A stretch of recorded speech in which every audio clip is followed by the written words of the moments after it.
જય શ્રીમન નારાયણ.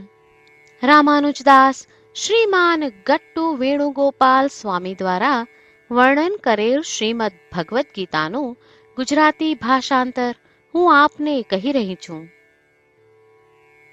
અધ્યાય 11 વિશ્વરૂપ સંદર્શન યોગ. શ્લોક 2. ભવાપ્યયૌ હિ ભૂતાનાં શ્રુતૌ વિસ્તરસો મયા ત્વત્તઃ કમલપત્રાક્ષ માહાત્મ્યમપિ ચ અવ્યયમ. ઓમ. ગીતાચાર્ય શ્રી કૃષ્ણ પરમાત્મા અર્જુન સાથે આપણને બધાને વિશ્વરૂપ સંદર્શન યોગ શીખવી રહ્યા છે. અર્જુન કહે છે, કમળ જેવી વિશાળ સુંદર નયનોવાળા હે શ્રી કૃષ્ણ, મેં તમારી ભવ્યતા અને તમારી કીર્તિ વિસ્તારપૂર્વક સાંભળી છે. હે કૃષ્ણ, મેં તમારી અપરિવર્તનશીલ સર્વોપરિતા વિશે સાંભળ્યું. હે કૃષ્ણ, તમે જે વિગતવાર કહ્યું તે બધું મેં સાંભળ્યું કે તમે જ આ સર્વે જીવોના જન્મનું કારણ છો અને તમે જ આ સર્વે જીવોના વિસર્જનનું કારણ છો. આ પ્રમાણે અર્જુન શ્રી કૃષ્ણ પરમાત્માના બધા ઉપદેશો સાંભળ્યા પછી તે શ્રી કૃષ્ણ પરમાત્મામાં જે અતૂટ શ્રદ્ધા ધરાવે છે અને શ્રી કૃષ્ણ પરમાત્મામાં જે ભક્તિ ધરાવે છે તે પ્રગટ કરી રહ્યો છે.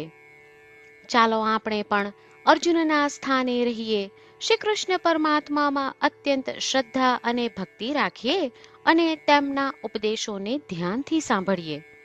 શ્રી કૃષ્ણ પરમાત્માનું શરણ લઈ આપણા જીવનને અર્થપૂર્ણ બનાવવાનો પ્રયાસ કરતા ચાલો આપણે બધા શ્રી કૃષ્ણ પરમાત્માના શબ્દોનું આ શ્લોક સ્વરૂપે પુનરાવર્તન કરીએ. ભવાપ્યયૌ હિ ભૂતાનાં શ્રુતૌ વિસ્તરસો મયા ત્વત્તઃ કમલપત્રાક્ષ માહાત્મ્યમપિ ચ અવ્યયમ. શ્રી કૃષ્ણ પરમાત્માએ આખી ભગવદ્ ગીતાનો સાર અધ્યાય 18ના શ્લોક 65 થી 70માં 8 ઉપદેશ દ્વારા કહ્યો છે. શ્રી કૃષ્ણ કહે છે, જે મારા આ 8 ઉપદેશ અનુસરે છે તે મને પ્રિય છે. એ સર્વે ભક્તોનું હું બધી જ રીતે રક્ષણ કરીશ. શ્રી કૃષ્ણ પરમાત્મા પાસેથી આખી ભગવદ્ ગીતા સાંભળ્યા પછી અર્જુન કહે છે, કરીશ્યે વચનમ તવ, એટલે કૃષ્ણ, હું તમારી આજ્ઞાનું પાલન કરીશ, તમે કહો છો એમ કરીશ. અને આથી જ શ્રી કૃષ્ણએ દરેક પ્રકારના યશ અને વિજય અર્જુનને આપ્યા છે. તો ચાલો આપણે પણ પરમાત્માને 8 વાતો પાળવાનું વચન આપીએ. પરમાત્માને આપેલા વચનથી મોટી કોઈ પૂજા, તપ કે યજ્ઞ નથી. 8 પ્રતિજ્ઞાઓ જે આપણે લેવી જોઈએ તે હું હવે કહું છું. આપ સૌ પણ એનો મન અને હૃદયથી વિચાર કરો. આ રીતે શ્રી કૃષ્ણને વચન આપતી વખતે આપણે સૌ શ્રી કૃષ્ણની હસતી મુખમુદ્રાનો મનમાં વિચાર કરીએ અને પરમ આનંદનો અનુભવ કરીએ. જય શ્રીમન નારાયણ. આપણા 8 વચનો આ પ્રમાણે છે. આપણું પહેલું વચન, હે શ્રીમન નારાયણ, તમારા ઉપદેશ પ્રમાણે હું હંમેશા તમારું ધ્યાન અને ચિંતન કરીશ. આપણું બીજું વચન, હે શ્રીમન નારાયણ, તમે કહ્યું છે તેમ હું સદાય તમારી ભક્ત રહીશ. આપણું ત્રીજું વચન, હે શ્રીમન નારાયણ, હું મારા કર્મો તમને સંતોષ થાય તેમ અને તમારી સેવા માટે કરીશ. આપણું ચોથું વચન, હે શ્રીમન નારાયણ, તમે અનુસરવા કહ્યું છે તેમ મને પૂર્ણ શ્રદ્ધા છે કે હું તમારી છું હું સદાય મારા હાથ જોડી તમને નમસ્કાર કરીશ, તમારી ભક્તિ કરીશ. આપણું 5મું વચન. હે શ્રીમન્નારાયણ, હું તમારા શબ્દો યાદ કરું છું. મામેકમ શરણમ વ્રજ. તમે તમારી શરણમાં આવવા કહ્યું છે. શ્રીમન્નારાયણ, હું માત્ર તમારા જ શરણમાં છું. આપણું 6થું વચન. હે શ્રીમન્નારાયણ, આપે કહ્યું છે મા શુચ.